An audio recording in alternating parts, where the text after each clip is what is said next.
I mean, I hope the Rams get better, but man, they're really struggling right now. They really are. Bills are still pretty freaking good, and the Lions. Oh God. We will. Here's Allen. Trying to go deep to Davis. He pulled it in. Incredible catch. Oh, incredible is right. What is going on today? There's so much red. That's crazy. You're going to watch. He outthrows the coverage here. You'll see 13 runs straight past the middle of the field.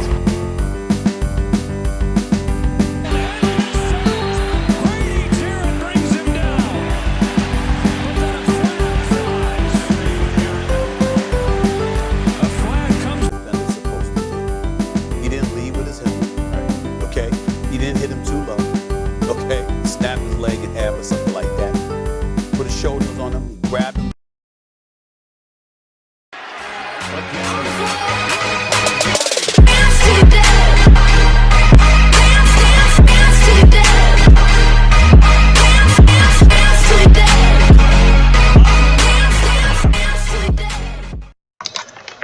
Well, that was one heck of a Sunday at football, guys. Of course, welcome back to NFL Like Scar. Hope you guys enjoy. Yeah, in the Phil Yates did tweet about this. In the Falcons and what's it called, Bucs game, there was a sack by Grady Jarrett that literally would have probably gave the Falcons a chance to win the game, but it was called back for roughing the passer because again it's freaking Tom Brady, and when you have that type of play, it was a really good sack. But obviously, when you got Tom Brady there, they're gonna give him the roughing passer, which is what happens. It was an absolute awful call, obviously. That's what I got for this though. Let's NFL Week 5 Sunday started out in London. Let's go right there to start this thing off. Number 12,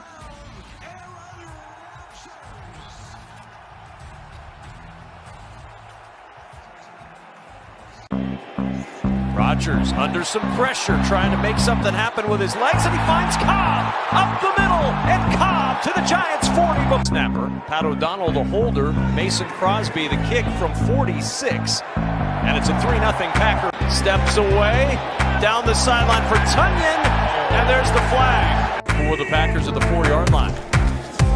Lazard, touchdown. Graham Gano from 48 to try to get the Giants on the board. And the field goal is good. And New York. They want to throw the ball when those guys are in. Fake. Rodgers wide open. Mercedes Lewis. The edge. Oh, he sidled through an opening. And Saquon Barkley. Great speed. Barkley inside the 40. This first half. Here's Barkley. Another end around. Wanting to throw. Bellinger's going to keep it. And Daniel Bellinger. Yard try. Mason Crosby. And Crosby, money from 48. Forcing a field goal. 37-yard try, Graham Gano.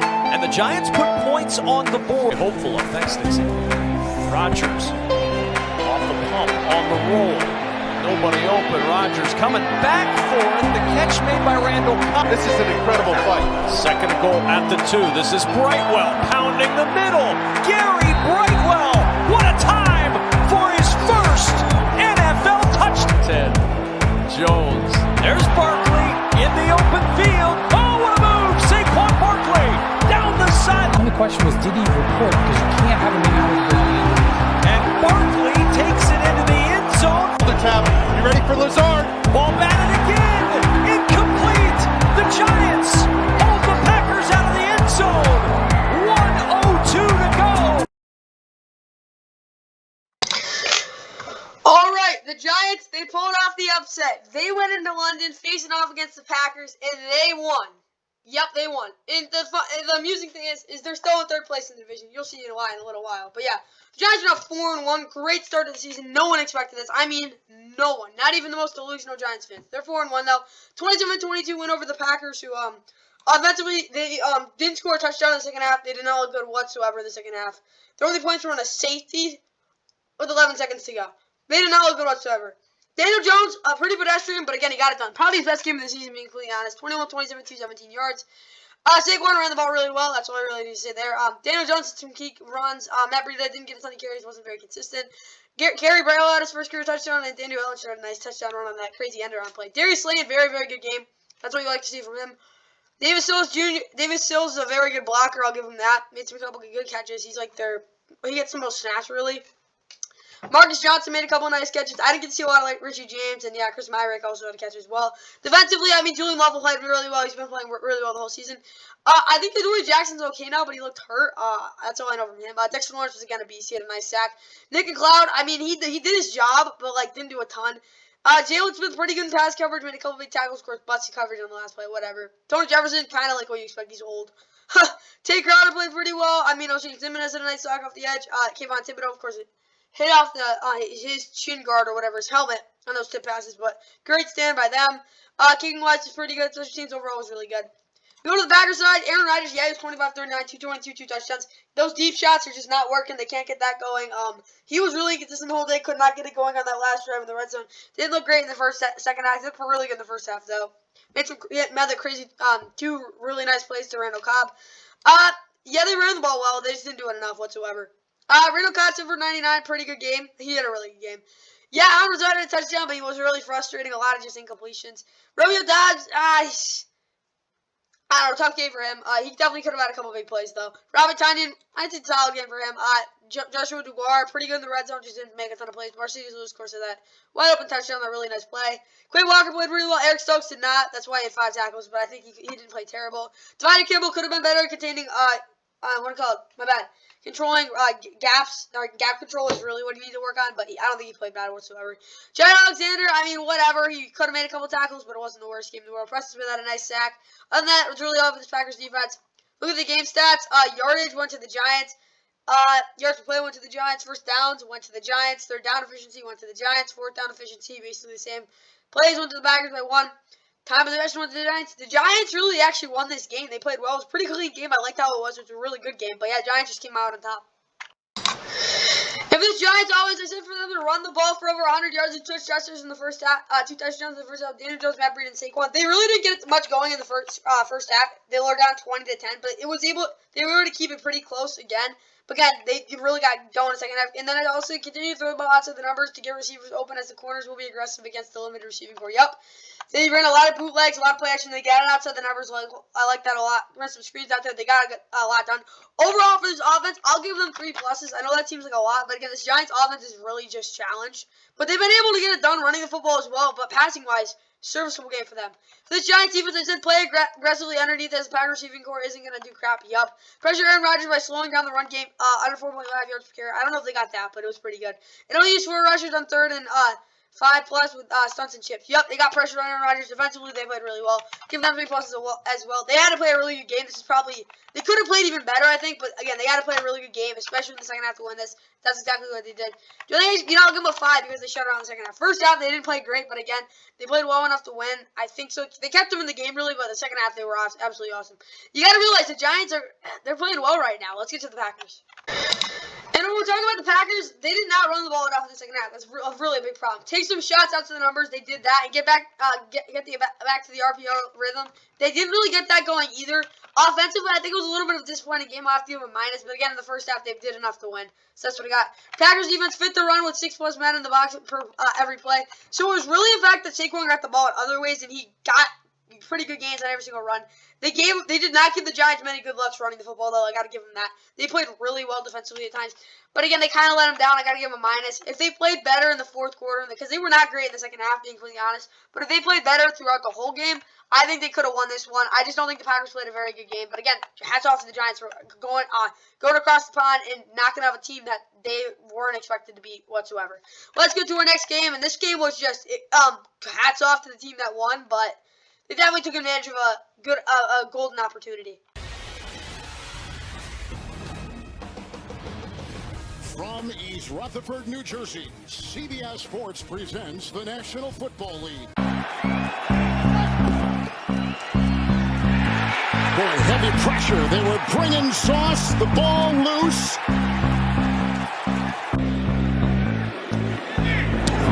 And he got it.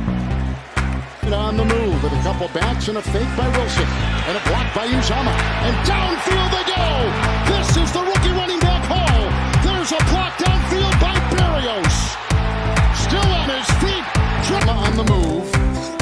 It's Carter knifing his way in. Touchdown.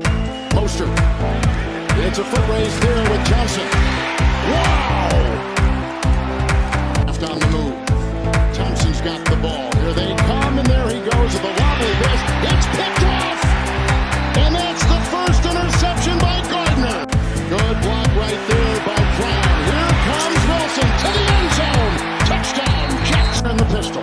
Second down and goal. And look at this. It's the tight end Smythe on the direct snap. The wind to deal with, and he nails it through, and 8:40 to play in the third. No good. Carter. Cutting. Touchdown. First and 15. Good block by Gesicki, but they get rough on the ball. They lost the ball, picked up by Quentin Williams. The big man to the Starts this lead. Brees Hall. That's a block by Uzama. Flag thrown, burrowing to the post. Jet sweep. Touchdown. And believe me, I cannot believe the Jets are 3-2. 40-17 win over the Dolphins. And let me put this out there. The Dolphins hung on there for 3 quarters. They had a chance to take the lead. They were down 19-17, but Jason Sanders with that kick. Not keeping it 19-17. Then the Jets just took on. They scored 3 straight touchdowns in the fourth quarter. Big fourth quarter, obviously. That was the difference. Skylar Thompson, of course, being third-string quarterback. Hats off to him for making the throws he needed to make. Of course, wasn't doing anything downfield. He's never been an accurate downfield passer. Of course, Kansas State in college. He wasn't really much. He was a mobile quarterback. Didn't see a lot of him there as well. Didn't get a carry, but he was actually playing pretty well for what you expected from him. 19-33, 166, an interception. Teddy Bridgewater, of course, got injured on that sack, safety, whatever the heck you want to call it, the first play of the game. He's in concussion protocol. Dolphins are in big trouble, but I get it. It's been a crazy season for them. I'll put it that way. Obviously, the Tua drama, whatever. But yeah, Raheem Mostert ran the ball really well. Again, when it got to the later part of the game, he didn't run it as well as he did before because he was getting 10 yards a pop. But 18 for 113 touchdown, really good game for him. Tyreek Hill had some nice runs as well. Tyreek Hill's pretty good game, 7 for 140. They really contained him though. Again, with these quarterbacks, you kind of can't expect a lot. Mike Gesicki, again, 1 catch for 30 yards. That's just not good enough. Yeah, 1 catch for 30 yards is really good, but if he did that 5 more times, they probably win this game.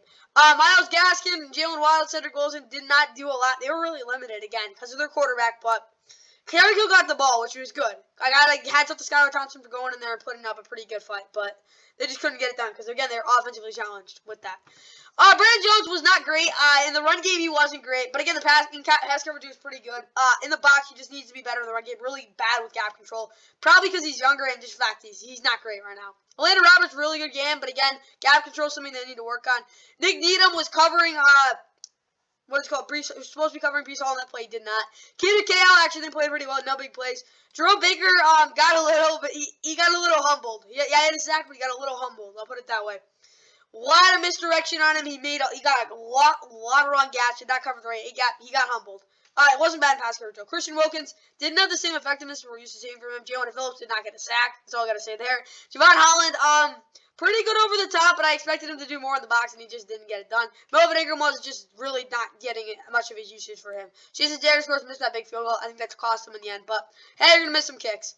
For the Jets, Zach Wilson was pretty good. 14-21, 2-10. He got the job done. That's all I got to say there. He ran the ball for a touchdown as well. Braxton Berrios had a touchdown. They had 5 total rushing touchdowns. They were money there.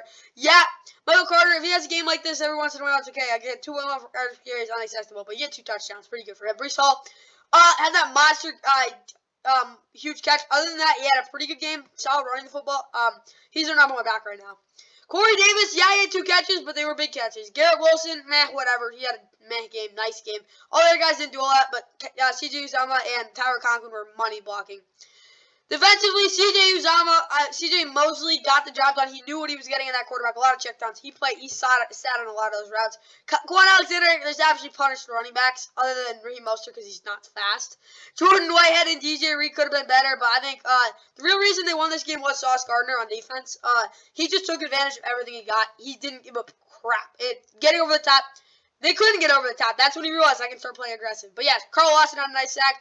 John Myers and Quinn Williams applied for one as well. I don't think they played great in terms of pass rush wise, but they got it done. That's all I have for this one. Of course, we're going to go to the stats for both teams. Obviously, the yardage. One side of the Jets. I got to admit, the Dolphins really hung in there in terms of the physicality of this game. Obviously, the first down, but time possession was pretty even. It was a pretty good game until, again, big fourth quarter. That was really the difference. And for this Dolphins offense, run the ball 30 times for 125 yards. Yup, I don't know if he got 30 though. Teddy needs to be able to throw the ball downfield consistently under 3 sacks. Of course, with what you got in that game, I gotta be honest with you. I gotta have to have this offense. I'll give him a plus. They Skylar Thompson hung in there with the circumstances. I have to give him a plus. Obviously, I'm not giving me anything more than that. If they won this game, maybe I give them more. But again, hats off to them for playing a pretty good game. Dolphins defense forced Zach to throw the ball, throw pass. As he's getting lit up, 0 blitzes. They couldn't really use that a lot because the run game was so consistent with Breece Hall, and as well, some big plays they could not give up. And again, the receiving game was just busting coverage left and right. And again, run lanes were just wide open for them. It was really just missed gap assignments. The defensive line did control the gaps in terms of how big they were, and penetration was pretty good. But again, the linebackers were responsible for filling them. They didn't fill them. For that reason, I got to give them a minus. Of course, I gotta give them a minus. Hats off to them for the only reason I'm not giving 3 minuses. They had 40 points to me is the fact they had a third-string quarterback. And they hung in there until the 4th quarter, but they could have played a lot better. But again, it was third-string quarterback. You got to keep that in mind. And meanwhile, with this Jets team, take advantage of the aggressiveness of the Dolphins defense by running pitches to Breece Hall, Michael Carter over 10+ times in different formations and blocking designs. So they tried to do that with Michael Carter in the first half. It was an absolute freaking disaster. Breece Hall got the ball up the middle, and that really worked because again, filling the gaps just did not happen for the Dolphins. They took advantage of that. Offensively, I'll give them 3 pluses. A big game for them. You score 40 points, you're going to get 3 pluses. Obviously, they could have took advantage of it even more, but I think they played really well. You don't give them 5 pluses because, again, the Jets had a really good day offensively. Jets defense, though, Jermaine Johnson needs to be able to use shot moves on Elena Meikenberg to get to Teddy Bridgewater quicker. And then if he just pulls through him, Jermaine Johnson was awful. He couldn't get to the quarterback. I don't know what it was. He struggled. But they used exotic blitzing, so I guess that worked. And as well as under 3 20+ yard plays. Again, with the third-string quarterback, I think they got the job done. I got to go an underscore. They didn't really have an opportunity for me to be like, oh god. It wasn't like they blew it. It wasn't like they played amazing against the third-string quarterback. I don't know. They had a couple pick sixes. They were dominating Skylar Thompson, which they didn't. Yeah, they had nice pick by Sauce Gardner. They played pretty well, but I don't think they did anything like where I'm like, whatever. It was just an average job they had to do, and they just did what they had to. That's really what I got there. Let's get to the next game. After losing a tight one at Atlanta last week, the Cleveland Browns have come home to try to find the winning ways again. For the Browns. Chubb looking for the first down. Sweeping to his right. Going to get it. Breaking tackles and up the sideline. 20, 15, 10, 5, touchdown. Brissett with time. Throwing. Going to the end zone. Caught. Touchdown. It's your day, and they've got to turn it around fast. This is Eckler. Eckler breaking free. Eckler in the clear. Can they catch him? To the 15, the 10, inside. Taylor Bertolet signed just this week to stand in for injured Dustin Hopkins. And his gonna go deep. Leaping for the ball and coming in the pocket. Don't allow him to extend plays here inside the 10-yard line. They'll give it to Kelly on 1st and goal, and he will walk into the goal. Herbert under pressure, got rid of it. That's Eckler. Eckler to the 5. Eckler to the end zone for the 5. Here's Chubb. Chubb breaking through. Inside the 10. Inside the 5. To the end zone for the touchdown. Put 3 more on the board for the Browns. That kick is on its way in. Missing the weight route. 22. Eckler. Eckler inside the 15. 10. 5. Touchdown. Bertolet from 25 yards. And that kick is Kareem Hunt straight ahead, diving. Touchdown. Yards for the lead. Taylor Bertolet with the kick, and it is good. Brissett dodging tacklers, on the move, throwing. It is intercepted at the goal line.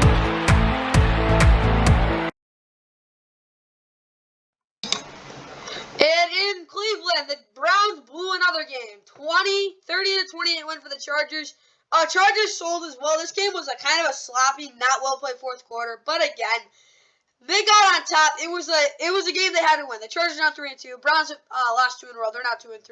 Inconsistent year for them. Justin Herbert, I mean, pretty pedestrian day in terms of statistics for him, but he played well for what you expected. 22 of 34, 228 touchdown. Austin Eckler, massive day, 16 for 173 touchdown. First down per pop, really good. Obviously, you did not expect that type of terrible run defense from the Browns, but that's what you got. They ran the ball really well. Obviously, like I said right there. Receiving wise, Mike Williams had a career high in receptions with 10. He also had 134 yards. Josh McKelly, pretty good. Austin Eckler also had a big touchdown through the air as well. That's all I really have for the offense, though, because again, they played a pretty good game, but obviously the story was Austin Eckler. Defensively, Derwin James, yes, he had 10 tackles, but he blew it against Nick Chubb sometimes. I'm like, if this defense has any chance of stopping the run, it's through him. That 41-yard touchdown, mostly on Derwin James, he did not contain that well whatsoever. But he played pretty well than that. Asante Samuel Jr., yeah, he had 5 tackles, but again, he could have played better. Some plays were like, yeah, he got burnt, but again, we have freaking Jacoby Brissett quarterback. He's not going to throw that ball. Elijah Gilman actually played a really good game. He had, of course, a huge interception, but he played pretty well dropping in coverage. D.J. Jackson, same old. Yeah, he didn't have an interception, but he played really well. True Tranquil and Kenneth Murray both have stepped up in pass coverage. They didn't get a sack, but they got some pretty good pressure. Again, that pass rush will get slowed down without Joey Bosa and the fact they couldn't stop the run. Like I said, they're not stopping the run against the Browns. Like, the Browns actually could have been worse, but, like, this is what you expected. Jacoby Brissett blew it in the fourth quarter. He was bad in the second half. First half, he actually looked pretty good. 21-34, 230 touchdown reception. He's not gonna try to throw the balls where I'm like, that could have been a touchdown ball if he put it in perfectly. Like, Asante Samuel Jr. got burned a couple times, but he's not gonna throw that ball because again, there's a guy like Derwin James and Nasir Adderley in the secondary, just not gonna throw that ball. But David Njoku, big game, 6 for 88. I didn't really like you wouldn't think he had that big of a game. Like, those are quiet statistics. Mark Cooper, of course, had a touchdown in the first quarter, 7 for 76 and a touchdown. Down Peoples-Jones, 4 for 50. Yeah, average line for him. Defensively, yeah, Denzel Ward had 9 tackles, but again, a lot of those were underneath plays. He didn't look that bad over the top either. I think he played pretty well. Jacob Phillips, he had a sack, was really good penetrating wise. The rest of his defense was pretty pedestrian. I don't know what else to say. None of those guys looked that great. Cade York had an awful day, though. 0 for 2 on field goals. Like, you just can't be that bad. He was awful. Stats are a rough day. It was an offensive game, so like the stats partially went to the Chargers. Again, run dominating. Both teams had almost 230 yards. Yards per play went pretty evenly, like literally evenly. So it was a really good game overall. But then we look at first downs. It went slightly around. They were more efficient, really. Total plays went to the Chargers as well, but time possession was literally split even, which is hats off to the Chargers for doing. Really good game. Let's get right to the keys to the game recap for both teams. Keys to the game grade for both teams. And for this Chargers offense, run the ball 20-plus times with Austin Eckler. Yup, they ran, well, not 20-plus times, but they ran it enough with him. Get the ball to Sony Michel in the red zone 5-plus times. No, but I don't think they really needed to. That was just something to put in there because, again, the Browns would show some looks that would be favorable for him. Mike Williams needs a repeat of last week. Yup, and finally, don't get back if you have a 2-score lead. Keep scoring. They scored as much as they needed to. Offensive, welcome 3 pluses. Again, they could have been better in some moments, but again, they got it done. 30 points, 3 pluses. Chargers defense get pressure with Jerry Tiller, Sebastian Joseph Day like last week. Yeah, somewhat, but again, penetration wasn't always there. Somehow, don't give up 4,000 rushing yards. That's what they gave up, like expected. Under 25 minutes possession time. They didn't get that, but it was a hats off good game for them. I'll give them a plus. They came through in the end of the game. Obviously, the Browns were going to be able to move the football pretty easily against them. That's exactly what we saw. But again, the Chargers, they got it done in the end. Let's get to the Browns.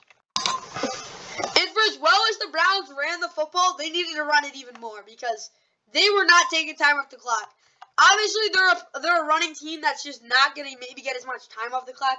That's not their early offense, but you can't throw the ball that much with Jacoby Brissett going up against a team like the Chargers. They should have ran the ball more. They sold as well. I don't know why they didn't just keep running it, but whatever. I'm still going to give them an underscore because they were able to move the football really well, but they sold. Browns defense dare the Chargers offense to run the ball and just get consistent pressure on Justin Herbert. Gap control was a big concern. They were able to get penetration though. Defensively, they got him a minus. They didn't really play well whatsoever. They didn't play well. I get that. They didn't play really well, but honestly, they could have been worse. Really, that's what I'm saying because they didn't give really any big plays other than the Austin Eckler. The run defense wasn't good, but that was a fluke. They're going to be a lot better next week. That's what I have for this one, though. Let's get to a game that really was kind of a surprise. It was entertaining as well.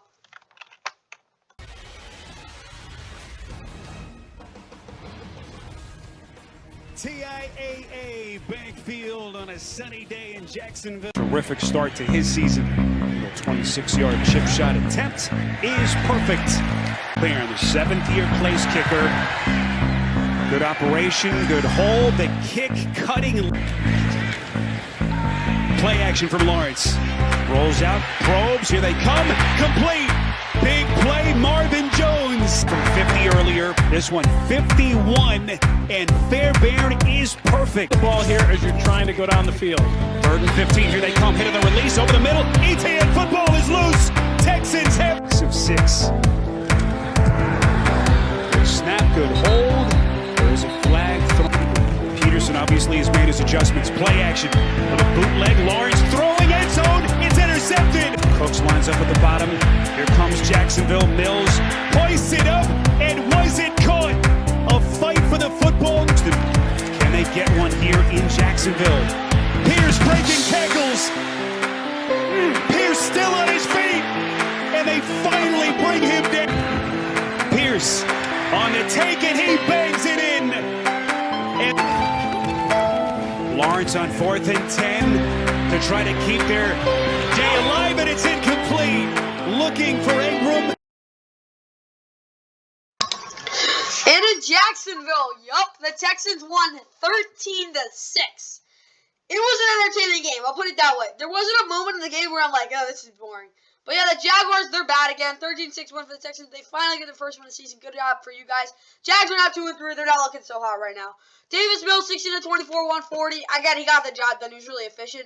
They didn't run the ball in terms of efficiently whatsoever, but Dameon Pierce, hats off to him.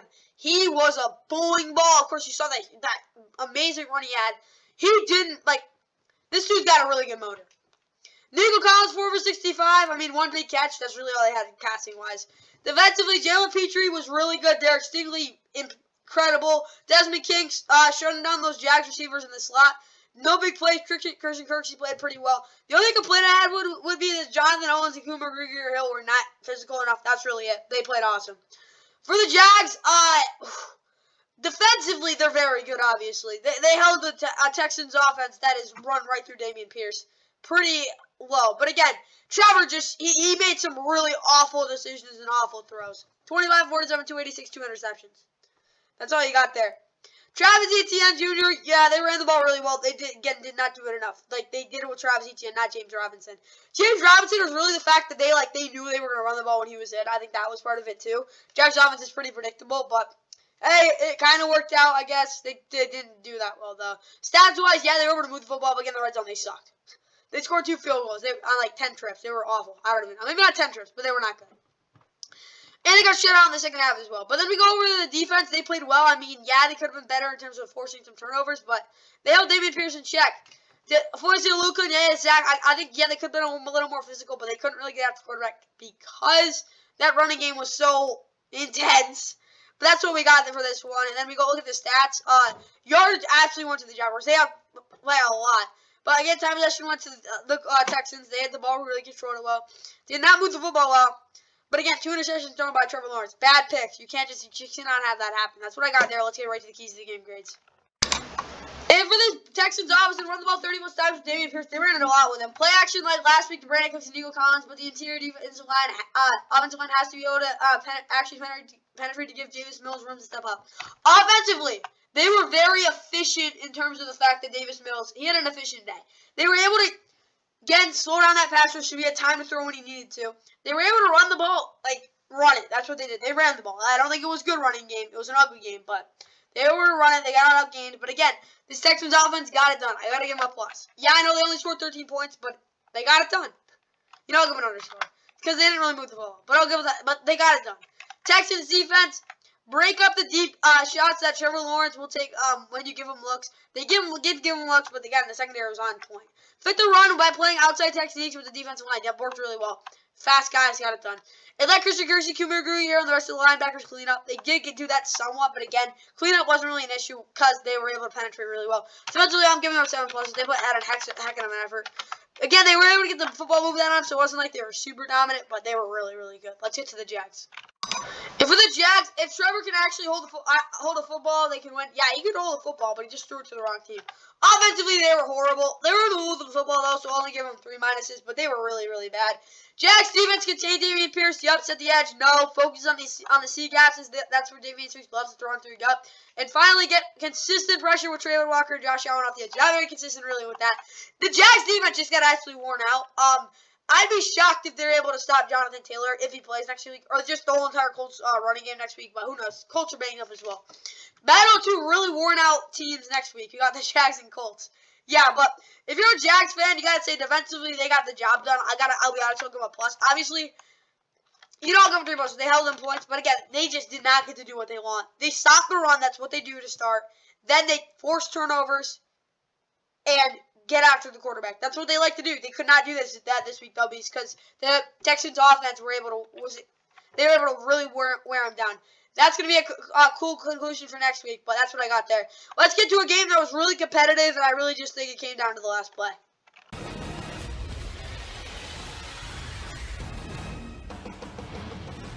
Gorgeous day as Mike Vrabel and Ron Rivera. They fake it one way, go the other way to Hilliard. Inside the 10, 5, touchdown! Wentz throwing deep on first down. He's got a man down there in Samuel, and he makes the catch. 50 yards away. And Sly knocks it through. Play fake.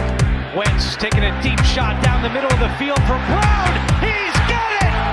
De'Ami Brown! Touchdown! Henry right up the middle. Touchdown, Tennessee! Wentz to the air on first down. Deep shot down the middle. McLaurin is down That direction to cover off. 2nd and 7. Wentz taking a deep shot, and it is caught! Brown again! Tannehill pump fakes in trouble, trying to go down the field. It's short. Westbrook Akine makes the adjustment. Henry leaps, and he's in! Wentz looking for Sims, and did he hold on? No, incomplete. Right in front of the Washington. Wentz, quick pass, and it's intercepted! David Long with the interception! Yeah, in Washington, the Titans, 21-17 there, throwing 3-2, leading the AFC South, and they've won 3 in a row, along with the Colts being, Commanders being 1-4, and, the Commanders lost 4 in a row. This game came down to the final play. It was a really competitive game, really, I'll say that. Ryan Tannehill, very good at the game. Only 181 yards, but he only threw the ball 25 times, because Derrick Henry got a lot of carries. Only 3.6 yards per carry, but a couple of those were huge losses. He had, 3 runs that were lost, 15 combined yards. But other than that, ran the ball pretty well, had 2 touchdowns. Nick Westbrook, 2 big catches, had 1 bomb towards the end of the first half, I think. I don't know if it was towards the end of the first half, whatever. It was a big bomb. Fourth quarter, the defense is absolutely dominated. They clamped down. Dr. Hilliard also had a nice touchdown. Defensively, David Long had a really big interception, obviously, at the last play of the game. Kevin Byard was locked down. Jeffrey Simmons was awesome. Those 3 were the only guys that did a lot, though. Christian Fulton was, again, quiet but deadly. Terrence Mitchell got it done in coverage. That's really all I have to say, though, because no one else really had to do much. It was really just a pedestrian game overall. Diego Autry also had a sack, but I think that sack didn't really matter. Sam Okunjiro actually got the initial pressure, but again, Jeffrey Simmons came in to clean it up. That's what I got there. Ryan Stonehouse was also a very serviceable punter as well. They punted it a lot, I'll be honest with you. They could not move the football at some points in this game. For the Commanders, Carson Wentz was really good, but again, had that bad interception at the end of the game was really the only difference. He was really good. They couldn't run the ball again.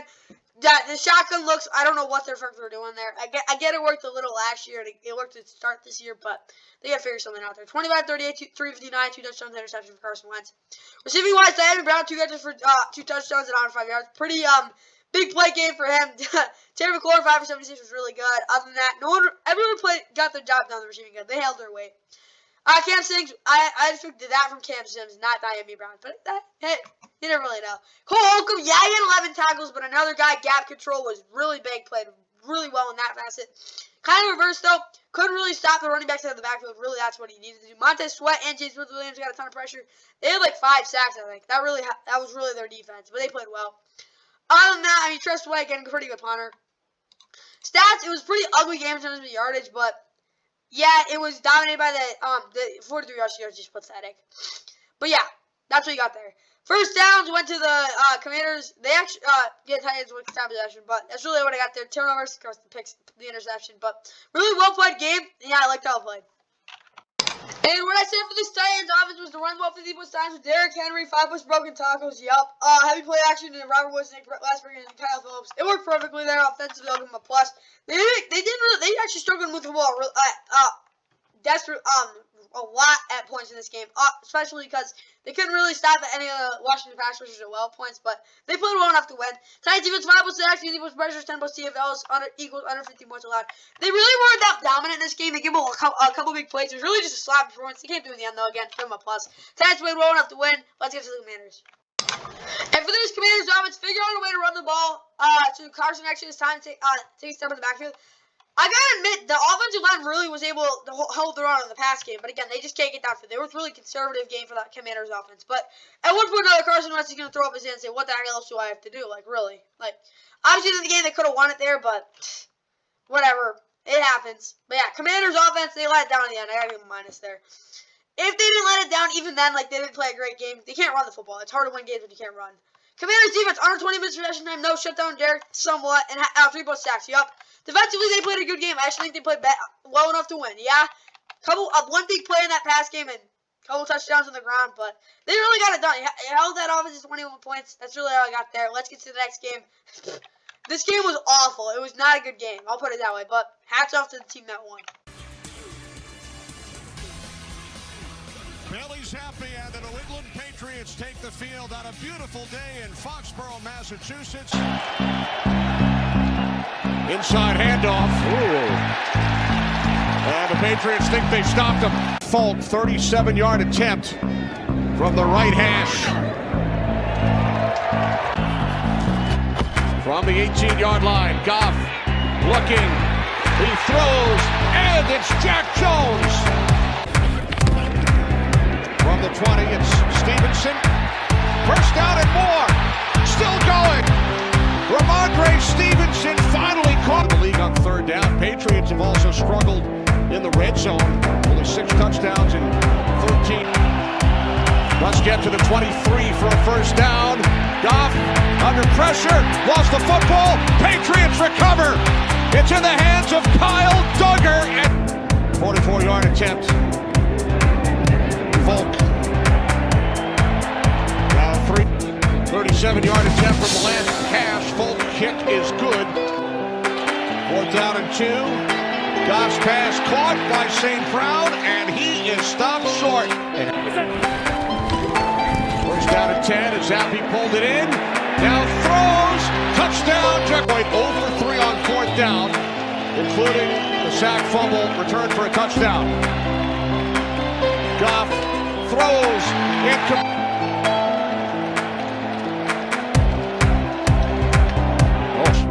Jack Kinley. As Folk connects on him, he's going to be all right.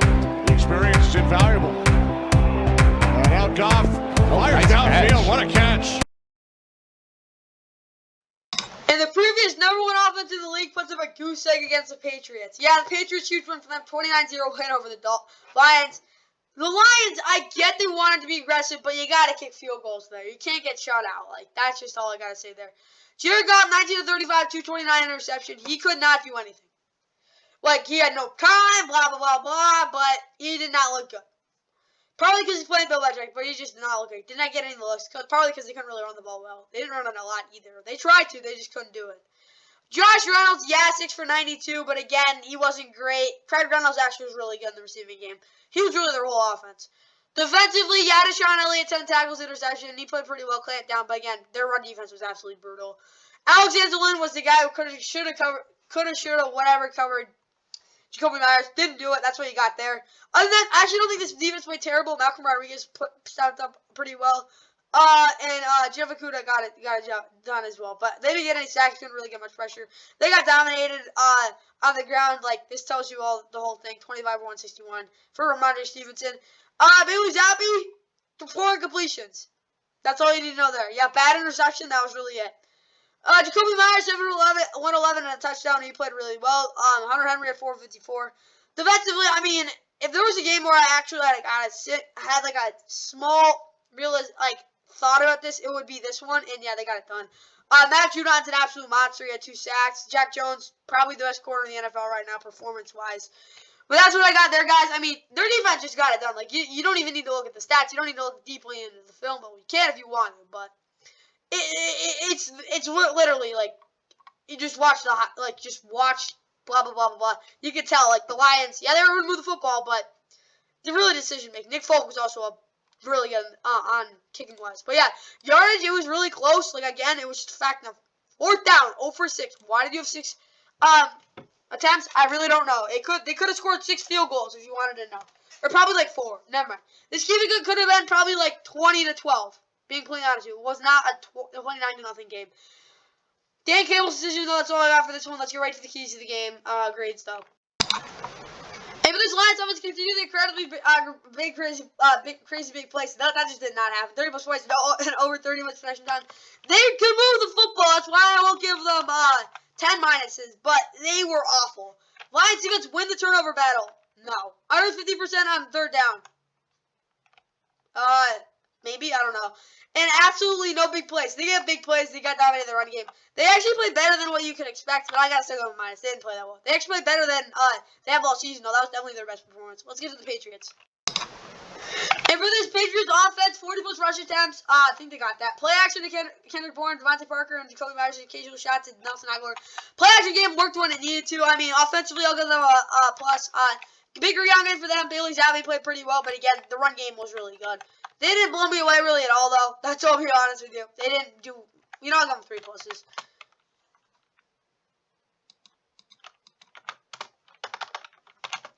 They played pretty well. Let's get to the Patriots defense. Contain the line skill players, pressure Jared Goff, and don't give them any big plays. Yeah, big runs. Yep.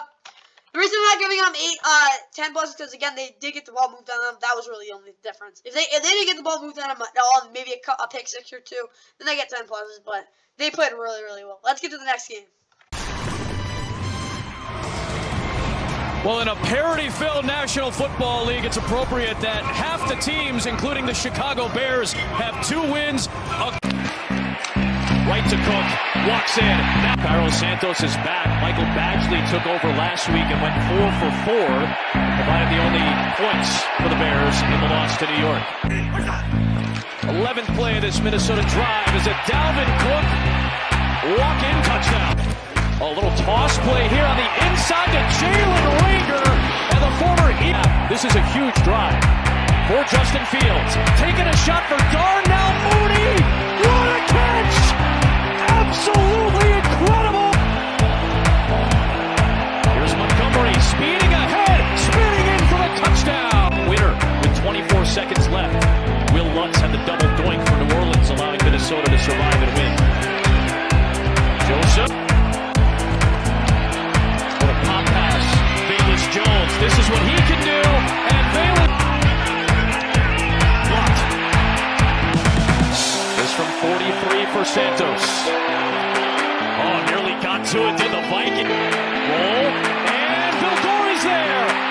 His first career interception.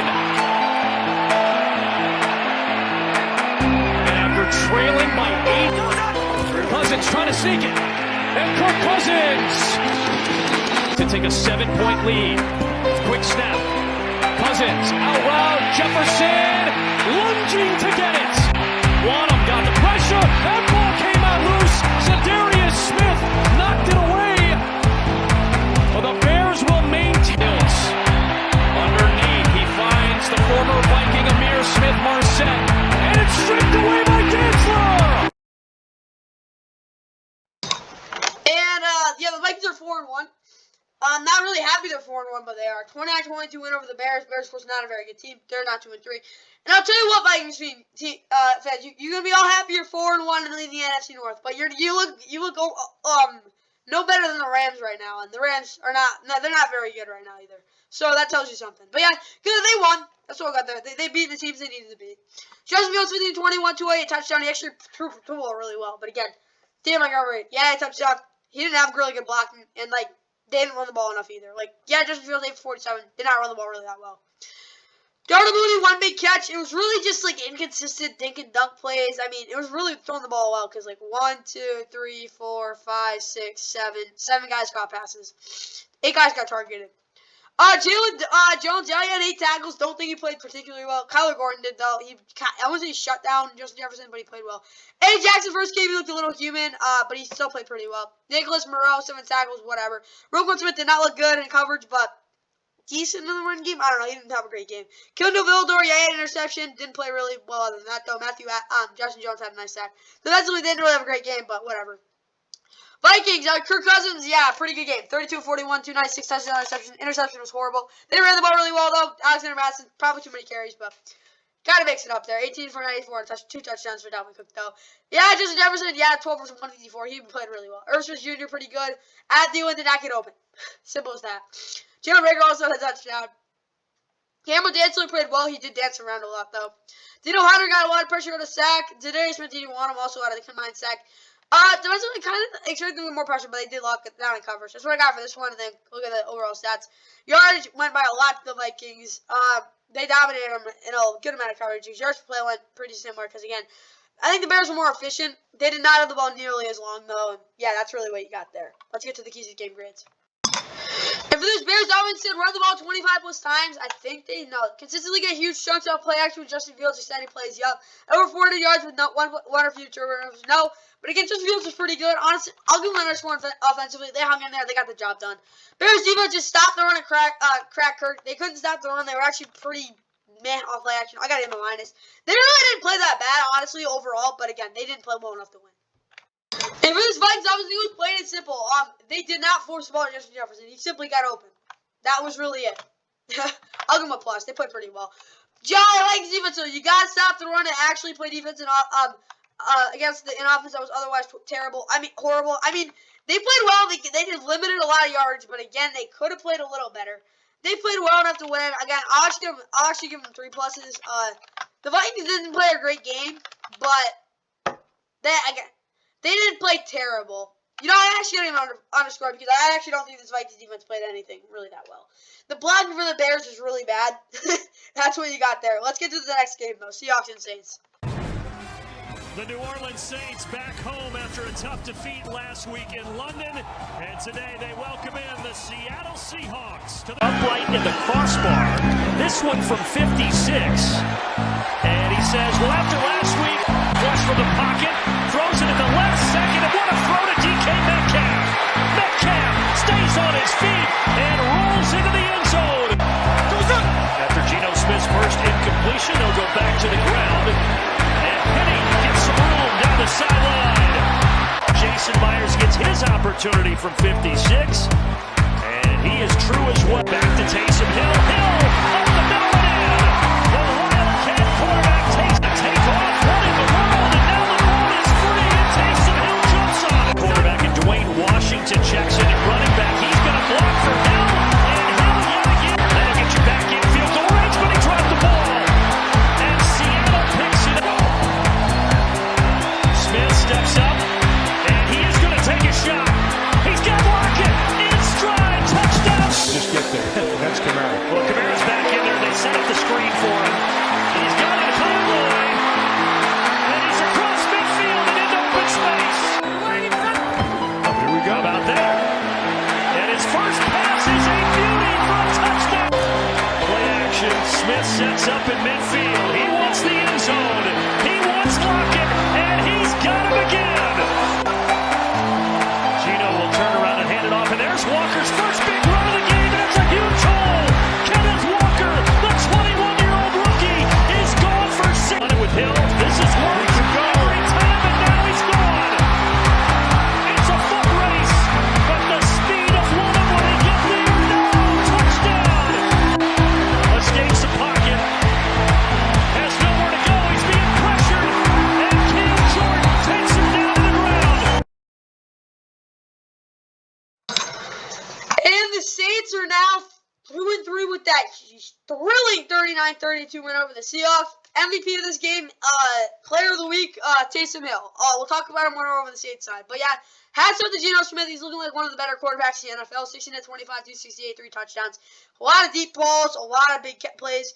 Kenneth Walker will be their starting running back because, again, if you didn't hear, Rashad Penny is out for the rest of the season with an ankle injury. It really sucks because I really liked watching him. I'm not even joking. He sucked the first 3 years of his career, but hats off to him last year. Hats off to this year. Hope he recovers. Speedy recovery can be a starter on another team because I don't know if they're going to want to start because Kenneth Walker, unless he sucks the rest of the season, has been really good. 8 for 88 and a touchdown for him, though. Tyler Lockett back to more stuff, 2 deep bomb touchdowns. Keegan Metcalf, big game, 5 for 88 and touchdown. Really was getting a ton of separation as well. No Fant, 3 for 49. That's what I like to see. Oh, yeah, and Will Dissly was a good blocker as well. Cody Barnes, 7 tackles, yeah, but was not great. Jordan Brooks cannot stop a fly in coverage. That's just been his theme this year. Quandre Diggs is literally the only guy in the secondary that can do crap. Tariq Woolen, again, I get he is getting interceptions, but Jesus, he's bad in coverage. Al Woods had a sack, but that's their defense. For the Saints, Taysom Hill, okay. He had a passing touchdown. He had 3 rushing touchdowns, 4 total touchdowns. He had a fumble recovery and a very, very big block to end the game. And yeah, I think that was it. Wait, was it?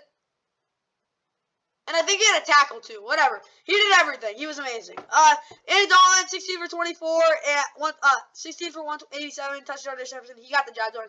Interception was not good, but that was really it. Alvin Kamara ran the ball really well, 23 for 103. Mark Ingram had 1 nice run. That was literally his game. Alvin Kamara, 6 for 91, was their leading receiver. That tells you something. Chris Olave, another solid game, 4 for 54 and a touchdown, being their #1 receiver. Trey Lance with Marcus Callaway can't get it done again. They have a pretty depthful receiving core. But again, they need Michael Thomas and Jarvis Landry to really get this offense going. But yeah, Taysom Hill stepped up, 9 for 112 and 3 touchdowns. Crazy game for him. Defensively, Paulson and Dabo, 6 tackles, pretty good. Tyrann Mathieu was awful. Terrible. Awful. He looked terrible. Awful. Yeah. Cam Jordan came through, though, and 1.5 sacks. JT Gray was not supposed to have a sack, but he had a sack. That's all I got for this one. Of course, we'll look at the stats. Yards pretty even. Really, it was an even game overall. Rushing yards went to the Saints, though. I think the only difference was the time of possession, really. The Saints controlled a lot of this game in the first half, second, and definitely in the third quarter as well. Fourth quarter was wild as well. This was a really good game, though, and let's get right to the keys of the game grid for both teams. If the Seahawks offense, same thing as last week, yep, and it worked. Offensively, I'll give them 3 pluses. The only reason I'm not giving you 5 pluses because they did not protect Geno Smith particularly well, and again, running game was a little inconsistent. I'll put it that way. Seahawks defense contained the running backs. No, it's okay to give up 5+ yard run here and there. No, it was actually true. But again, they gave up too many of them. The corners need to play more coverage instead of looking for a pick six on every play. Actually tackle and concentrate on the man. They did not do that. Defensively, 5 minuses. The fact they gave up 39 points to a backup quarterback, and it cannot happen. But again, they had a nice interception. They held at some points in that fourth quarter. They had some good moments, but again, they did not play well whatsoever. Saints offense, run the ball, get the running game going like last week. Oh yeah, Tuckers are alive, 5+ times for over 20+ yards downfield, and get Jarvis Landry more involved in the offense, in total offense. He didn't really play a lot. Offensive, obviously, I'm giving him 7 pluses. No, I'll give him 5 pluses, but. Taysom Hill was the story of this game. Defensively, under 20 points allowed, 5+ sacks. They did get pressure, but again, coverage was really bad. That's a little concerning. That's why I only can give them a plus, but I think they played well enough to win. Let's get to the next game, and you don't actually have to give an underscore, but the Saints defense actually didn't play super duper bad. Let's get to the next game, of course, a National League game, and frick, I am pissed about this one. Losing streak.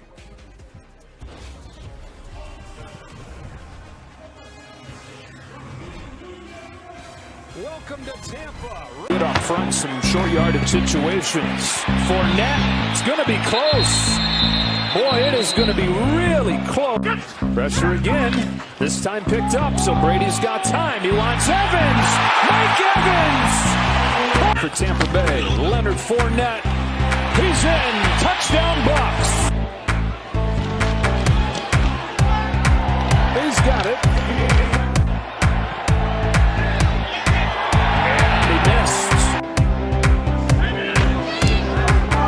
It's a wobbler, but it's there, and it's a 6-yard pullback. A fake to Fournette. A throw from Brady and a touchdown for Tampa. Into the short side of the field. The smallest of the running backs slips free and scores a touchdown. Loves that easy one-hander. Zacchaeus breaks the tackle. Touchdown Atlanta. 2-point play. Play action. Back in the end zone. It's high. It's good. And yep, the Bucs are now 3-2. They escaped with a 21-15 win over the Falcons, who are in it. They fought a 2-3. Falcons honestly had the whole game. It was steering towards them until, of course, the rest bailed out Tom Brady. Typical. But I'm a little mad about this because if the Falcons don't make the playoffs because of this, because who the heck knows at this point in the season they could get in, I'm going to be a little pressed. But Marcus Mariota had a really good game. 12-25, 14-25, 47 touchdown. He got it done. They didn't really run the ball well, but came to in the end of the game. One by Zacchaeus, one big touchdown. Really offensively, they didn't get anything going, but defensively they held up. Well, in the fourth quarter they did. But defensively they held up, made a lot of big tackles. Pretty good in the running game as well. Then we go over this Bucs side. I mean, Tom Brady threw the ball over the yard, 35-52. 35-52, 351 touchdown. They didn't run the ball well, though, and again, it was really just meh.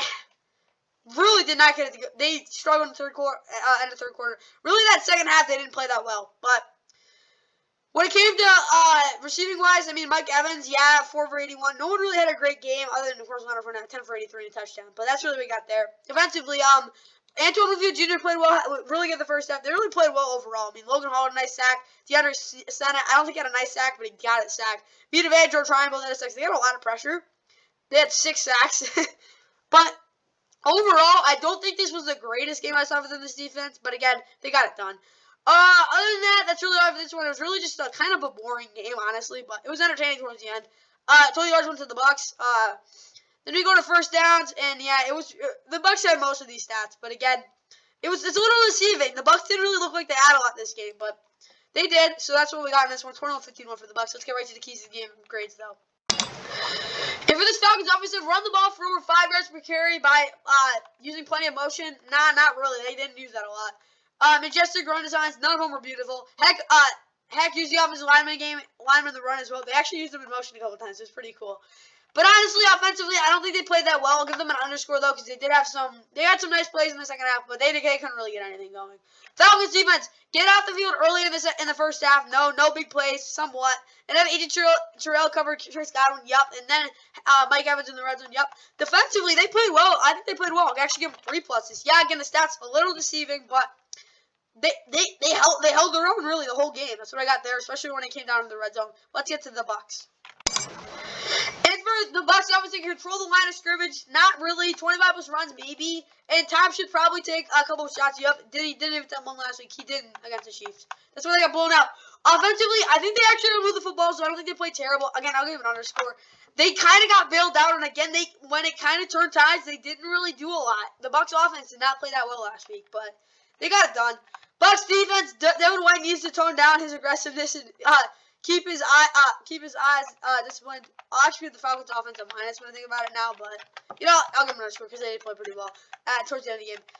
So he doesn't get burned and give up a goal. No, contain Mariota on every third down play. Yep. Defensively, they play pretty well. It's kind of a clinic most points of the game. Towards the end, though, they get a little complacent tackling. That's why I only can give them 3 pluses. But they got it done. They were the reason they really won this game.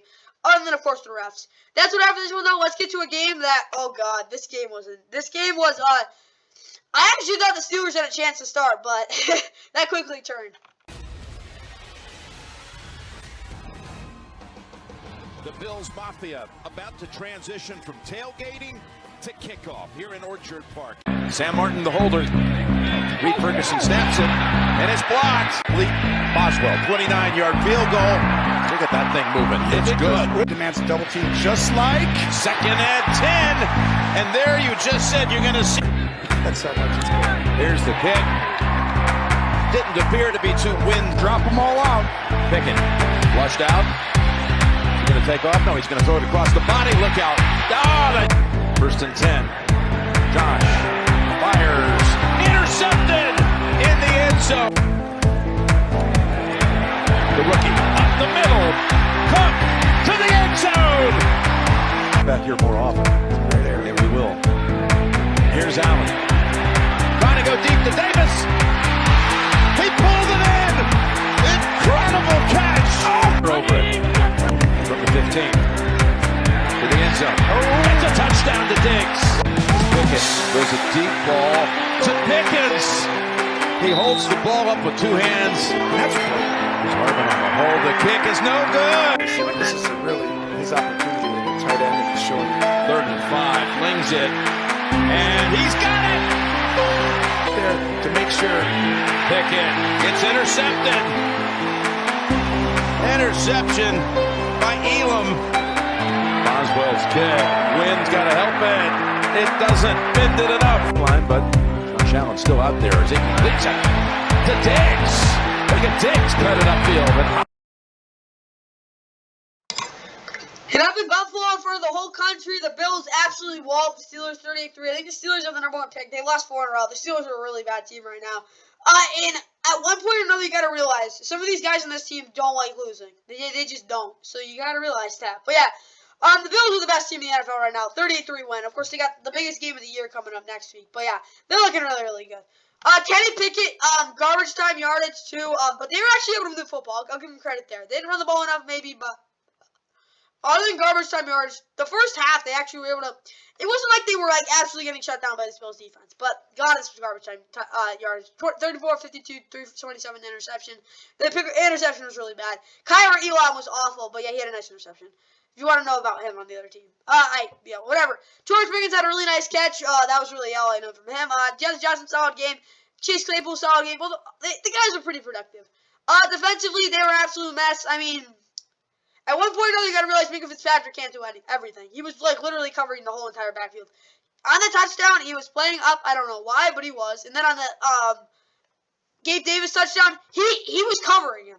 He was covering him. That's all I got to say there. But yeah, Levi Wallace, 2 tackles, interceptions. Probably the only guy in this defense who played that well. Cam Hayward was hustling. I mean, they just got outplayed. Chris Boswell missed a couple of kicks on just wind. Josh Allen was absolutely amazing. 20-31, 424, 4 touchdowns, interception. The interception was a really dumb throw, but that was really it. And if I'm going to say one thing, if there's one thing that's going to hurt the Bills, it's Josh Allen making a really bad throw at a point in the game. But that's really it. And that's like just complaining. Obviously, being at 38-3, Case Keenum came in. Surrounding the ball, they didn't really need to do it. But yeah, James Cook had a nice touchdown. Gabe Davis, 3 for 171, 2 touchdowns. That's what type of game it was. Stephon Diggs, I actually think a lot of these catches were kind of like, we're not letting Gabe Davis beat us again. We'll give Stephon Diggs some catches because Cameron Sutton was playing well against him. And yeah, Khalil Shakir had a really nice touchdown as well. Defensively, Tyrell Dodson was everywhere. Kyler Elam, yeah, he had an interception. But first interception, Shakir, hats off to him. But I don't think he's a good player. His PFF grade hasn't been anything special. I don't think it's been awful this year, but he hasn't done a lot. Hamlin and Dane Jackson were pretty good. This defense overall got the job done. Von Miller, AJ Epinez with that sacks. I don't think Von Miller's sack was anything special, though. That's what I got for this, though. Of course, we'll get the 20 yards. Bills absolutely dominated everything. Like, literally everything. Other than time possession because of the garbage time stuff. But turnovers were pretty even. That's one thing that's how you beat the Bills. It's kind of turnovers. If they're not there, though, let's get right to the keys to the game grades. If the Steelers obviously start running the ball with Najee Harris early to make the Bills step up and play coverage, press coverage outside, no. Tempo starters on Kyrie, they targeted him. DeAndre Johnson needs to have a big game. Pretty good game. Offensively, they just gave up. I'll give them a minus. I actually don't think they played absolutely terrible, but they were not good. Yeah, I should give them 3 minuses. They were not good. They kind of gave up. Steelers defense, play back and make Josh Allen throw underneath, but have the corners play up like last week as they use the size to keep Josh Allen guessing. He didn't really have this. He just had to throw it deep to Gabe Davis. I mean, at one point or another, you just got to start like just throwing your hands up. They had no answers. Let's get to the Bills. And for Buffalo, I said Bills offense run the ball like last week. No, Stephon Diggs has to be able to run sharper intermediate routes and have Gabe Davis run some deep routes. That worked out pretty well. I'll give them 7 pluses. The only reason is because, again, turnovers and whatever, they played really, really well. Steelers defense, though, honestly, the reason we gave 5 instead of 7 or 10 is because we just think of 50 points. Bills defense, bounce, boogie bash him out inside to produce more speed on the inside to limit Najee Harris. Yep, use 15 plus the size to give Kenny Pickett a national progression that will always end in a sack. Yep. Defensively, they did exactly what I expected. They got a plus. They didn't actually need to do much, and they did exactly what they needed to do. That's what I got there. Let's get to the next game.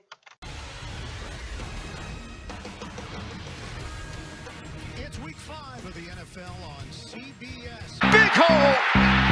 Jeff Wilson cutting to the outside. Shotgun. Garoppolo flipping underneath. Blockers in front.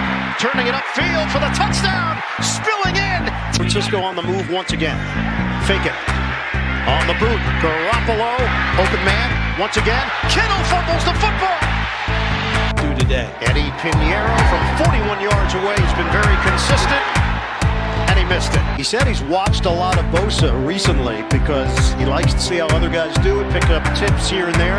This is a 49-yard attempt for Robbie Gould.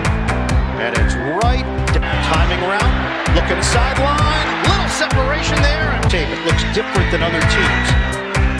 The field goal from 43 yards away, Pinheiro, Carolina offense. This is a 43-yard attempt for Robbie Gould. It's blocked for Mayfield. Hooks a pass, and he tosses it to the other team. Mosley down the sideline. Mosley cuts it inside all the way. Motion man Smith. Pitch it. McCaffrey cuts it inside. McCaffrey. Garoppolo. Fastball. Touchdown. It's kick for the Raiders, the Bears, the Jets. Undrafted free agent in 2018. And He backs into the end zone. Handoff. Wilson. Great effort.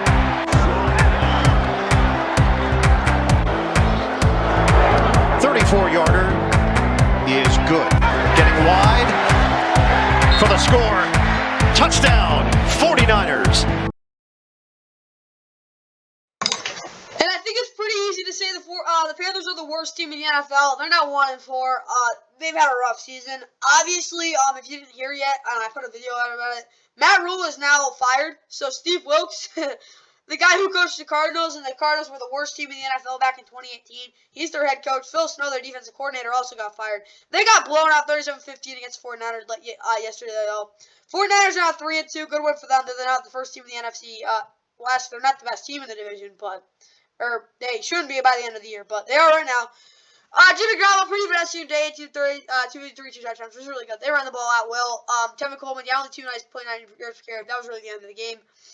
Deebo Samuel, Brandon Ayuk, pretty good game. Deebo Samuel was really limited, though. That's the only thing I'll say that was good about them. Tevin Coleman also had a nice receiving touchdown. Defensively, Fred Warner was an absolute monster, 7 tackles and a sack. They got a lot of pressure. 1, 2, 3, 4, 5, 6.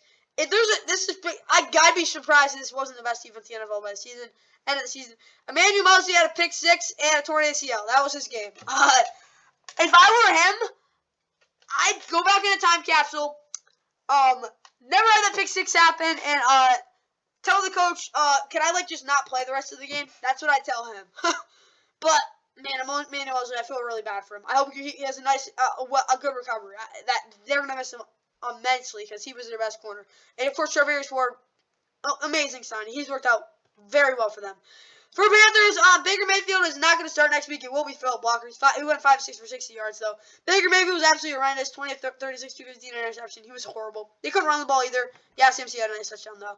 Receiving wise, Shaq Smith, I don't know why he keeps getting targets. But he does. DJ Moore actually got some targets. Had a couple of good catches. Robbie Moore had one nice over-the-shoulder catch as well. Defensively, they were awful. Yeah, they had 2 sacks. Brian Burns will get traded. I'd be shocked if he didn't. Same thing with DJ Moore and probably Christian McCaffrey as well. Maybe not Christian McCaffrey because he has that contract, but those 2 guys should absolutely get traded. Yurcirkos Matos actually had a couple of nice pressures, though. Defensively, they just did not play well whatsoever. They were absolutely horrendous. Again, Shaq Thompson, the one guy they expected can somewhat keep gaps in check, just did not. That's what I got here. Let's get right to the keys of the game recap because this game was awful. This 49ers offense did run the ball 35 times over 200 yards. I don't even know if they got that, but 10 points play action boosts George Kittle. He got targets. Deebo Samuel did get targets as well. Big plays are key on 3rd down and over 37 minutes possession. I don't know if they got exactly that, but in the 49ers offense, got it done. 3 pluses. They played really well. 49ers even 5 sacks and they'll win. Yep, exactly that. Get a plus. When you play a Panthers offense, that's not very good. That's what you get. Let's get to the Panthers. And yeah, CMC did not have all-time great game, so they're going to get 5 minuses. Let's get to the Panthers defense. Just don't get burned on third down. They did. In pursuit of tackling Debo. They actually got it done when tackling Debo. I got to admit there. Defensively, I think they held their own for somewhat of the game, but again, they couldn't do it in the end. I got to give them a minus. At one point or another, you just got to realize Panthers defense can't do anything. Like, they're in trouble. That's what I got there. Panthers are really bad. That's the conclusion I make from this game. Let's get to the next one, and this game was crazy.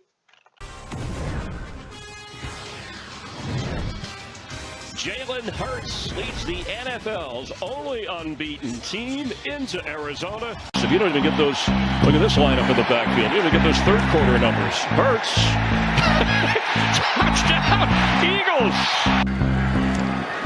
Murray from the pocket, down the middle of the field, and it's intercepted at the 35-yard line. Hurts from the pocket, now moving. Throws in the middle of the field, and the catch is made. Straight ahead is Jalen Hurts, and that's an Eagles touchdown. Catch made. Hollywood Brown trying to shake loose, and he does. To the end zone. That's going to be a Cardinal touchdown. It's released as Austin Seibert remains injured from 20 yards away. They didn't need any field goals yesterday. Oh, you're talking about Texas. Okay. Cameron Dicker. Ward is ruled out with a hamstring. Rondale Moore has done a lot of running from his receiver spot. And there's Kyler Murray running. Wiggling his way. Calls. Powering his way.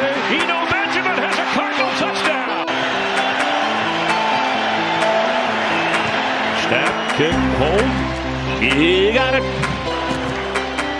Murray is going to run them into position. Sliding, let's check that spot if it's at a first down. Oh, God!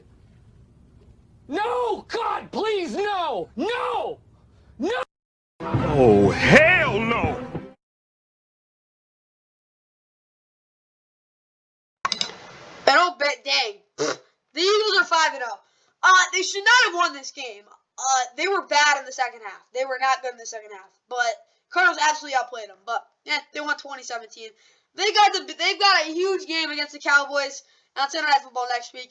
I definitely tune in for that one. But yeah, Cardinals won 2-3. They're not a very good team, but yeah, they held it in there. Jalen Hurts overall was not great, but got it done in the end. 26 of 36, 239, 0 touchdowns, 0 interceptions. They ran the ball pretty well. Yeah, maybe it doesn't look like that, but they actually ran the ball better than last week.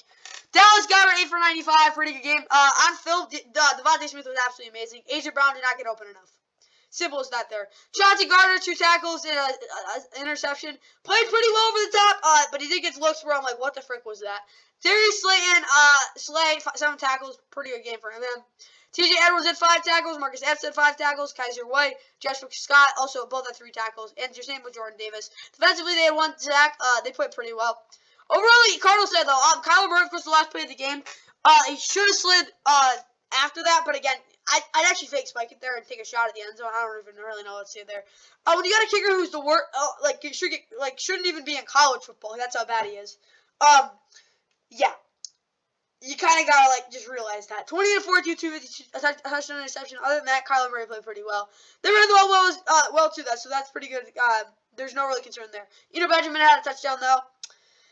Marquise Brown had a really nice touchdown. Got held in check again. He's not going to really get over the top against many defenses because, again, they know that. But Ronald Moore, again, had a good game, 7 for 68.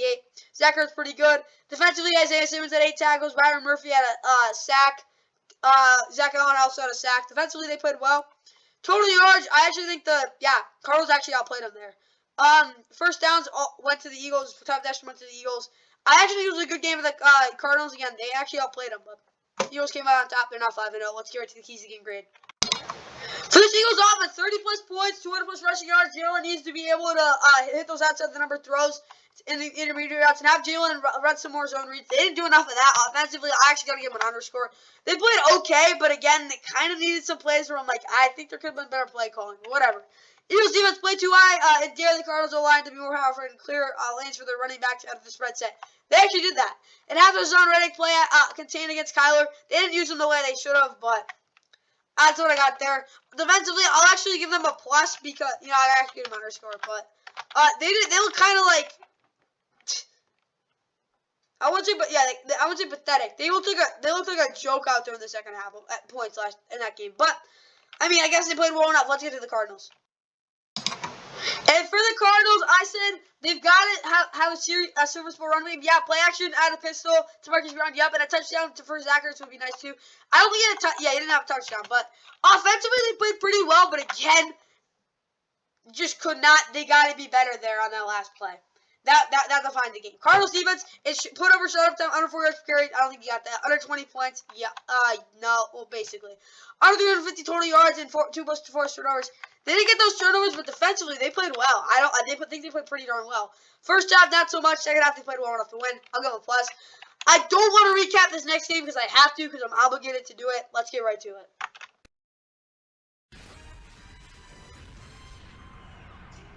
What a game we've got for you this afternoon from LA, the defending Super Bowl champion Rams. Early in the season. 3rd and 1. Fake. Pressure comes. Stafford is buried. Ball is out. It's picked up by Dallas. Rumbling for the end zone is Lawrence. He's going to get there for the touchdown. Riley Dixon to punt it away. Blocked. It's just sitting there, and it's picked up. Armstrong. And that kick is up and perfect. Stafford. This time has time. Going up top. Has a man wide open. He's got it.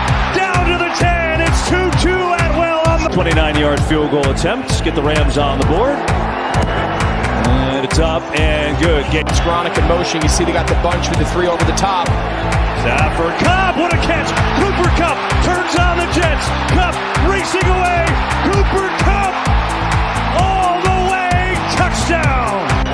Pollard, right up the middle, Tony Pollard, breaking free, Pollard, touchbacks, Pollard, all the way, touchdown, the new long snapper today, and the kick is up and good, kick is leaking and it's no good, kick is perfect, for his life, throwing jump ball, intercepted.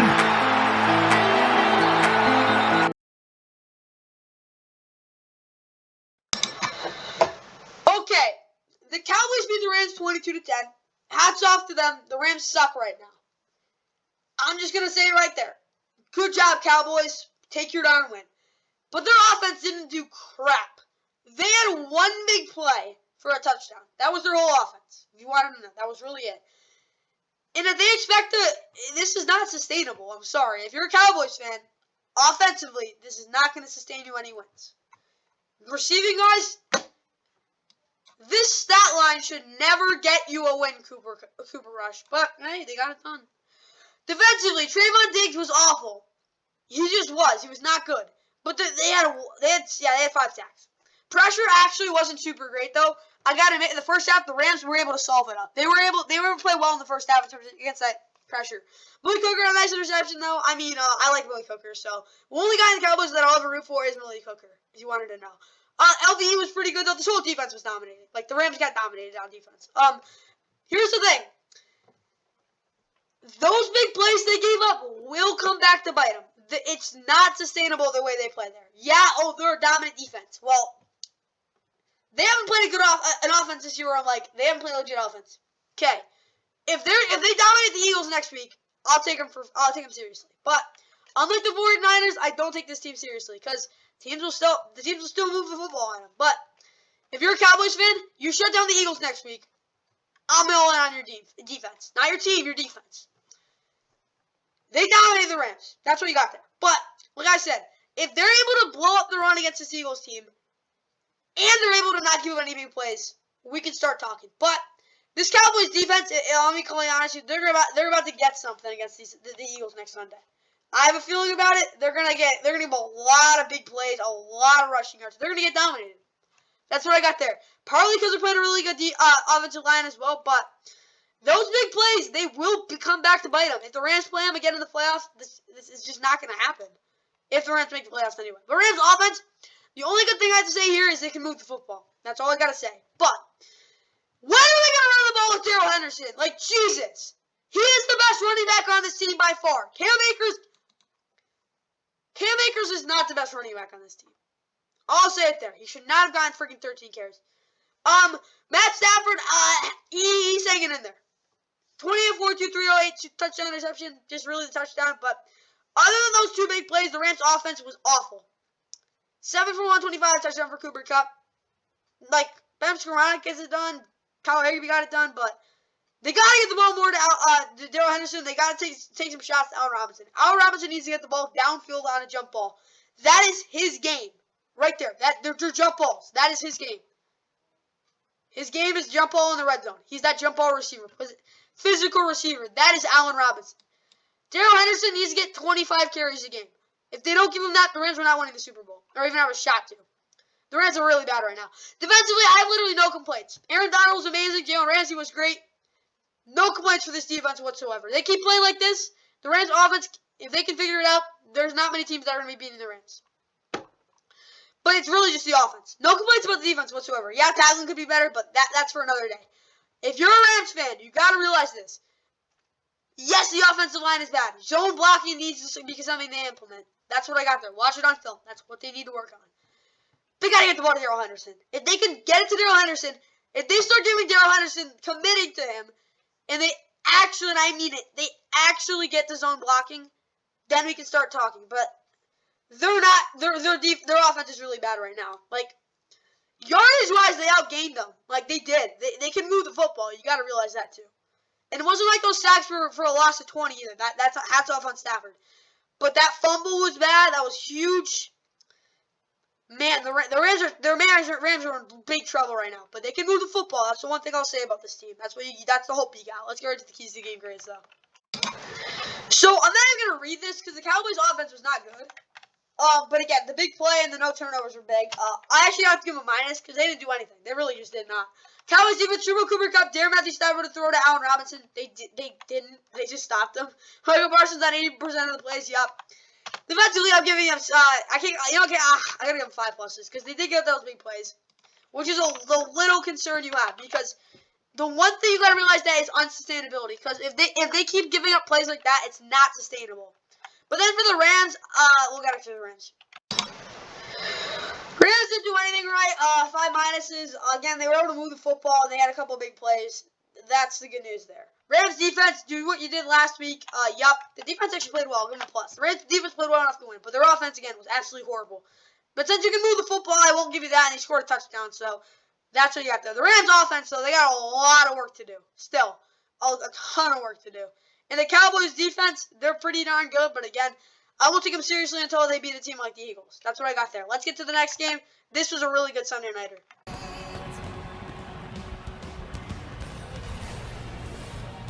It is a phenomenal fall night on the historic Inner Harbor of Baltimore. And over the last few years, here he is from 37 yards. Drop 8 back into coverage. Just rushing 4 here. Jackson throws complete. It's Andrews for the touchdown. Loves the Ravens. Will they find the right spot? Jackson, sideline shot. Too tall and intercepted. Burrow throws over the middle. It's caught by the former Raven. Hayden Hurst reaches for the goal line. In for the touchdown. Perfect. There's that old trick play. Oh, they did snap it. And Jackson fakes it, throws it downfield, wide open, overthrown. Stopped on downs. The Bengals take over for the 41, and Burrow throws to Chase. It's an interception for Patrick Queen. It counts it as usual. Makes it as usual. They empty it out, 4th and goal. Burrow rolls, looks to throw it inside, incomplete. Relatively easy, 25 yards. The Bengals end another long drive with a go-ahead score. Burrow will be pushed in and is in for the touchdown. Snap was high, and this one is good. Lamar Jackson keeps it, running between the tackles. On the move, Jackson to the outside, into field goal range at 43. Nick Moore snaps it. Jordan Stout holds it. Justin Tucker wins it for Baltimore.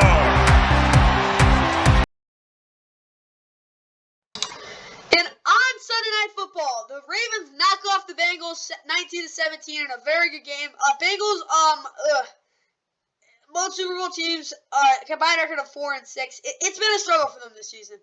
Joe Burrow was pretty good, 24 of 35, 217, touchdown reception. Didn't get a lot of looks he wanted, though, but he stayed patient, and that's what I got there. He forced the passes, though. Joe Mixon finally ran the ball well. They didn't give it to him enough. Jamar Chase, 7 for 50. They got baited with him a lot. It was kind of sad, but when he finally got open, they get PI, whatever. Hayden Hurst had a nice touchdown. He was their best player, honestly, in this game, other than Joe Mixon, because Joe Mixon ran the ball really well. And their own line played well as well. Defensively, again, just the running game, they got to be able to stop that. If they're able to do that, it was a frustrating game to watch for them, though. Jesse Bates gave up a lot of wide-open receivers. He was really lucky. This game could have been like 40 to 20 to 30. A lot of misplays there, but Jesse Bates, man, you got to be better there. Yeah, Von Bell had an interception. Jermaine Pratt also had a sack. For the Ravens, Lamar, pretty pedestrian. He missed a lot of big throws, but got it done in the end, I guess. Bad interception as well. He ran the ball really well in that last drive as well. Jacob Dobbins, 8 for 44. Should have got more carries, but again, he's probably had a pitch count as well. Receiving-wise, Mark Andrews a really solid game, 8 for 89 and a touchdown. Devin Duvernay, pretty good game. That's really all I got there. Defensively, Patrick Queen played well, had a nice interception. Marcus Peters was bad. Josh Bynes had a nice sack. JPP had a sack. Defensively, they kind of got it done, but again, they gave him a lot of looks they wanted, and they played really well. It's really just a defensive game. Justin Tucker kicks bombs. He had the game winner. A pretty even overall game. Obviously, rushing yards went to the Ravens, but it was a pretty good game overall. I gotta really say that. There really weren't any complaints. Really good game. Let's get right to the keys to the game recap, or grade. If the Bengals obviously get the ball, get ahead like last year, they really couldn't. Joe Burrow, 80% completion on early throws. I think he got that over 35 points. Again, they didn't run the ball enough. I just think it was a mis-executed game overall. I gotta give them a minus, but again, they did hang in there. They didn't make any super bad plays. They kind of got it done. I don't really know. Bengals defense. Play the corners to the boundaries and create stability on the edge, and Jesse Bates has to communicate with the linebackers to the pass receivers who come in motion. Did not do that. Defensively, they were really lucky it didn't get bad here. That's why I have to give them a minus, but again, they held their own for most of the game.